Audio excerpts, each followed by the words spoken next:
പെട്ടെന്ന് ഉണ്ടാക്കാൻ പറ്റിയ ടേസ്റ്റ് ആയിട്ടുള്ളൊരു ചിക്കൻ ബിരിയാണി ഉണ്ടാക്കിയെടുത്താലോ? പാൻ ചൂടാകുമ്പോൾ അതിനകത്തേക്ക് എണ്ണ ഒഴിച്ചു കൊടുക്കുക.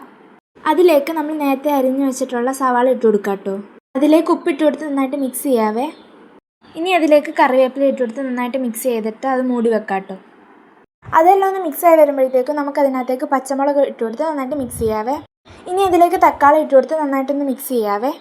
ഇതെല്ലാം മിക്സ് ചെയ്ത് നന്നായി വെന്ത് വരുമ്പോഴത്തേക്കും നമ്മൾ നേരത്തെ മാറ്റി വെച്ചിട്ടുള്ള ഇഞ്ചി വെളുത്തുള്ളി പേസ്റ്റ്, മുളക് പൊടി, മഞ്ഞൾപ്പൊടി, കുരുമുളക് പൊടി ഇതെല്ലാം കൂടെ ചേർത്ത് മിക്സ് ചെയ്ത് മാഗ്നറ്റൈസ് ചെയ്ത് വെച്ച ചിക്കൻ അതിലേക്ക് ഇട്ട് കൊടുത്ത് നന്നായിട്ട് മിക്സ് ചെയ്യാം കേട്ടോ. ഇനി അത് മൂടി വെച്ച് ചിക്കൻ നന്നായിട്ടൊന്ന് വേവിച്ചെടുക്കാം കേട്ടോ.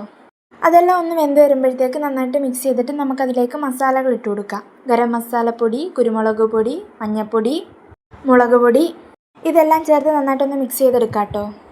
ഇതെല്ലാം നന്നായിട്ട് മിക്സ് ചെയ്ത് വരുമ്പോഴത്തേക്ക് നമുക്കതിനകത്തേക്ക് കുറച്ച് തൈര് ഒഴിച്ചു കൊടുക്കാം കേട്ടോ. ഇനി അതെല്ലാം നമുക്ക് നന്നായിട്ട് മിക്സ് ചെയ്യാവേ. ഇതിലേക്ക് നേരത്തെ നമ്മൾ വേവിച്ച് വെച്ചിട്ടുള്ള റൈസ് ഇട്ട് കൊടുത്ത് നന്നായിട്ടൊന്ന് സെറ്റ് ചെയ്തെടുക്കാവേ.